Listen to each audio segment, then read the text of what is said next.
Bozorda bir ot sotgan odamdan xaridor so'rabdi-da, otingni aybini aytgin. Men qassobman, aybi bo'lsa ayt desa, ot egasi otimni o'pkasi teshik deb javob beribdi.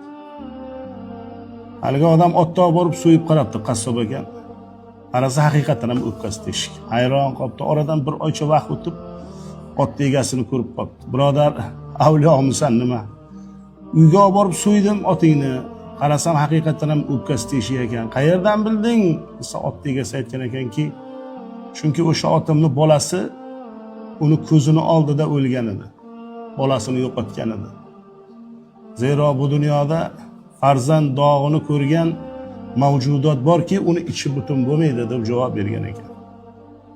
Hayvonni ham ayirmasin bolasidan. Aylanaygin ko'zlaridan, jolasidan. Falaklarga o't ketmasin nolasidan, o odamlar. Bolalarni o'ldirmanglar. Men tinchman-ku, menga nima deya olmadim.